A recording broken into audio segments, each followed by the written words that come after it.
इस अनोखी कहानी की शुरुआत तब हुई जब वीरान अटलांटिक ओशन के बीचों बीच एक ब्रिटिश मर्चेंट शिप गुजर रही थी। उसके कैप्टन का ध्यान बहुत दूर खड़ी एक शिप पर गया जो ना ही आगे बढ़ रही थी और ना ही उनके सिग्नल्स का जवाब दे रही थी। करीब जाने पर मालूम पड़ा कि ये शिप वीरान समंदर में अकेली सिर्फ लहरों के सहारे खड़ी थी। हैरत की बात तो ये थी कि शिप के अंदर क्रू का साजो सामान, खाना पीना और सारा कार्गो बिल्कुल सही सलामत मौजूद था। लेकिन अगर नहीं था तो क्रू मौजूद नहीं था, जो बिना किसी निशानात के यहाँ से गायब हो चुका था। ये है मैरी सेलेस्ट की वो दास्तान जिसने पिछले 150 सालों से हिस्टोरियंस को परेशान कर रखा है। वो राज जिसे समंदर के अलावा कोई नहीं जानता। जेम टीवी की वीडियोस में एक बार फिर से खुशामदीद। नाजरीन, इस शिप को 1861 में कनाडा में तैयार किया गया और उस वक्त उसका नाम अमेज़न रखा गया था। अपने शुरुआत के कई सफरों में ये छोटे मोटे हादसों का शिकार हुई थी। यही वजह है कि ये शिप हादसात के बारे में काफी मशहूर थी, लेकिन अभी तक इसने कोई बड़ा हादसा फेस नहीं किया था। अपनी ओनरशिप बदलते बदलते जब ये कैप्टन बेंजामिन ब्रिग्स के पास आई तब इसका नाम मैरी सेलेस्ट रखा गया था। ये न्यूयॉर्क में 7 नवंबर 1872 का एक खुशगवार दिन था। मैरी सेलेस्ट नामी ये शिप साहिल पर खड़ी थी और इस पर सामान लोड किया जा रहा था। मैरी सेलेस्ट में इथेनॉल के 1700 बैरल्स लोड किए गए, जो कि पीने वाला नहीं बल्कि इंडस्ट्रियल यूज का अल्कोहल होता है। इसको ये सारे बैरल्स न्यूयॉर्क से इटली के शहर जेनोआ तक बजरिया अटलांटिक ओशन लेके जाने थे। इस शिप में टोटल 10 लोग सवार थे, जिसमें शिप के कैप्टन बेंजामिन स्पूनर ब्रिग्स, उनकी बीवी और उनकी 2 साला बच्ची समेत 7 क्रू मेंबर्स भी मौजूद थे। सफर शुरू करने से पहले शिप में किसी किस्म का कोई मसला नहीं था और वो आसानी से बिना किसी रुकावट के सफर पर रवाना हो गई। ये सफर करीब 7500 किलोमीटर लंबा था और नॉर्मली उस दौर में इतना बड़ा सफर करने में कई दिन नहीं बल्कि कई हफ्ते लग जाते थे। याद रहे कि तब जीपीएस या एडवांस्ड कम्युनिकेशन डिवाइसेस भी नहीं होती थी जिससे कैप्टन के साथ राब्ता बनाया जा सके। मैरी सेलेस्ट को न्यूयॉर्क से निकले 3 हफ्ते गुजर चुके थे और मामूल के मुताबिक कई हफ्तों के बाद अब उसकी जेनोआ के पोर्ट पर आमद का इंतजार बढ़ता जा रहा था। लेकिन इतने वक्त के बाद भी मैरी सेलेस्ट का कोई अता पता नहीं था। यहाँ तक कि मैरी सेलेस्ट के बाद न्यूयॉर्क से निकली दूसरी शिप्स अब जेनोआ तक पहुंचना शुरू हो गई। अब परेशानी बढ़ती जा रही थी कि आखिर मैरी सेलेस्ट इतने हफ्ते गुजर जाने के बाद भी मंजिल पर क्यों नहीं पहुंच पाई। मैरी सेलेस्ट के रवाना होने के 10 दिन बाद एक और ब्रिटिश शिप को भी न्यूयॉर्क से निकलकर इसी रूट से होते हुए जिब्राल्टर तक जाना था। ये डिग्राटिया नामी एक ब्रिटिश मर्चेंट शिप थी जो कई हफ्तों के बाद 4 दिसंबर 1872 को एजोर्स आइलैंड के करीब पहुंची थी। ये समंदर का वो हिस्सा है जहां नीले आसमान और समंदर के अलावा कुछ दिखाई नहीं देता। वहां शिप के कैप्टन को बहुत दूर समंदर में एक शिप खड़ी दिखाई दी। कैप्टन ने नोटिस किया कि वो शिप पानी पर आगे नहीं बढ़ रही बल्कि सिर्फ एक ही जगह पर खड़ी है। समंदर के इस हिस्से में ऐसा मंजर देखकर कैप्टन को शक हुआ और उन्होंने उसे दूर से ही कई सिग्नल्स भेजे, लेकिन जब आगे से कोई रिप्लाई नहीं आया तो कैप्टन ने उसके करीब जाने का फैसला किया।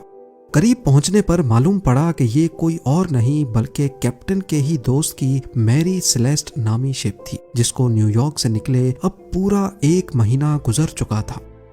मैरी सेलेस्ट जिब्राल्टर से 1800 किलोमीटर दूर अटलांटिक ओशन में तन्हा खड़ी हुई दिखाई दी। उसमें किसी किस्म की कोई हरकत नहीं थी। डिग्राटिया के कैप्टन ने अपने क्रू मेंबर्स को मैरी सेलेस्ट में भेजा, जहां वो सब ये देखकर हैरान रह गए कि शिप पर कोई भी मौजूद नहीं है।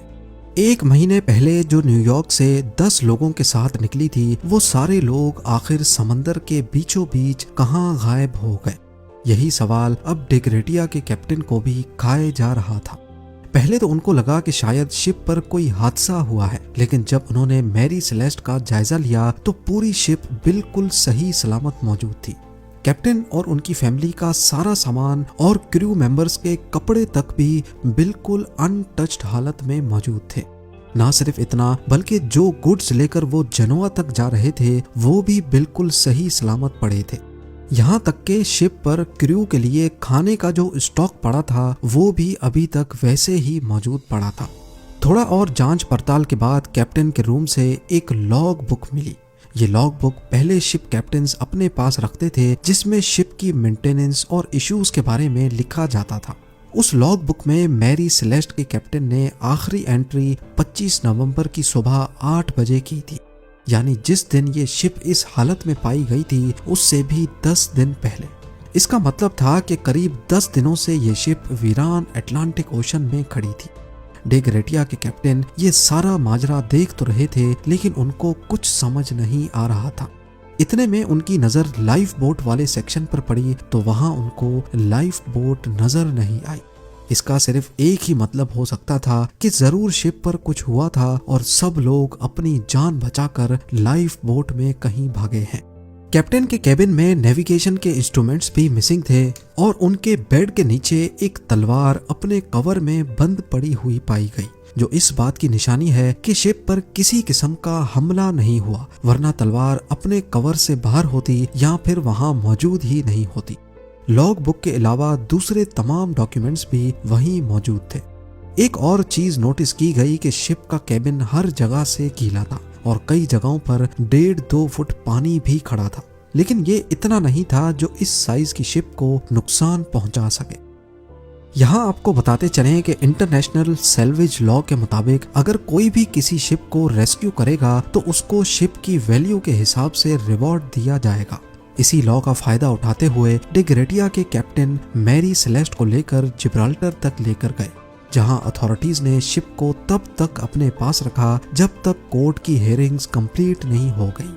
कोर्ट ने अपने तौर पे इन्वेस्टिगेशंस की, लेकिन कई हेयरिंग्स के बाद भी कोई सुराग ना मिल सका। कोर्ट हेयरिंग्स भी जब इस मामले को सुलझा ना सकी तो लोगों ने तरह तरह की बातें बनाना शुरू कर दी। कुछ ने कहा कि आसमानी मखलूक मैरी सेलेस्ट के क्रू को ले उड़ी, तो कई ने कहा कि समंदर की कोई बला ने इन पर हमला कर दिया होगा। इन सब मनगढ़ंत बातों में एक बात सच्ची थी कि मैरी सेलेस्ट जब से बनी थी उसके साथ तब से हादसात होते आ रहे हैं। एक बार ये दूसरी शिप से टकराई, लेकिन मामूली टक्कर के बावजूद भी वो शिप डूब गई। फिर मैरी सेलेस्ट को जब रिपेयर के लिए पोर्ट पर लाया गया तो रिपेयर से पहले ही पोर्ट पर खुद ब खुद आग लग गई और एक मर्तबा तो सफर पे रवानगी से पहले ही इसके कैप्टन की अचानक तबीयत खराब हुई और वो चल बसा। इन सब बातों की वजह से ही अब ऐसा माना जाने लगा कि शायद मैरी सेलेस्ट पर जिन्नों और आत्माओं का राज है, जिसकी वजह से ये लेटेस्ट हादसा हुआ है। और तब से लेकर मैरी सेलेस्ट को गोस्ट शिप का टाइटल भी दिया जाने लगा। पर असल में उस दिन हुआ क्या था, इसके बारे में कुछ थ्योरीज हैं जिन पर एक एक करके नजर डालते हैं। सबसे पहली थ्योरी गद्दारी के बारे में है। कई लोगों का मानना है कि डे ग्रेटिया के कैप्टन ने ही मैरी सेलेस्ट के सारे क्रू मेंबर्स को मारकर सैल्वेज लॉ का रिवॉर्ड पाने के लिए ये सारा ड्रामा रचा है। पर सोचने की बात यह है कि अगर ऐसा होता तो शिप पर कहीं तो खून खराबे के निशानात मौजूद होते। अब यहाँ तो डे ग्रेटिया ने पीछे कोई सुराग नहीं छोड़ा और सारे निशानात मिटा डाले, या फिर ये थ्योरी ही गलत है। दूसरी थ्योरी बहुत ही इंटरेस्टिंग है। इस थ्योरी में कहा गया है कि शिप पर अल्कोहल के 1700 बैरल्स मौजूद थे, लेकिन जब ये शिप अथॉरिटीज के पास लाई गई तो इनमें से 9 बैरल्स खाली थे।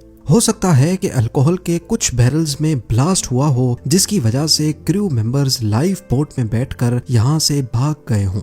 मगर जहाँ ये बैरल्स मौजूद थे वहाँ पर ब्लास्ट का या आग लगने का कोई निशान मौजूद नहीं था। तीसरी थ्योरी में ये बात सामने आई कि हो सकता है कि शिप समंदरी तूफान की लपेट में आ गई थी और इसमें पानी भरना शुरू हो गया था। यही चीज देखते हुए कैप्टन ने शिप को एवैक्यूएट करने का फैसला किया और फिर वो सारे छोटी लाइफ बोट में बैठकर भाग गए हों। इतनी छोटी लाइफ बोट समंदरी लहरों का मुकाबला ना कर पाई और सबकी जान ले गई हो। ये थ्योरी काफी हद तक दुरुस्त मालूम होती थी, मगर ये भी बस सिर्फ एक थ्योरी ही थी। थ्योरीज तो बहुत है, मगर कोई एक थ्योरी भी सबूतों के साथ प्रूव नहीं हो सकी। 150 साल से ज्यादा का अरसा गुजर जाने के बावजूद भी इस मिस्ट्री को आज तक सुलझाया नहीं जा सका। मैरी सेलेस्ट के साथ क्या हुआ था, किन हालात में कैप्टन ने शिप को छोड़ा और फिर वो सब कहाँ चले गए, ये राज भी शायद कैप्टन बेंजामिन ब्रिग्स के साथ ही चला गया। उम्मीद है जेम टीवी की ये वीडियो भी आप लोग भरपूर लाइक और शेयर करेंगे। आप लोगों के प्यार भरे कमेंट्स का बेहद शुक्रिया। मिलते हैं अगली शानदार वीडियो में।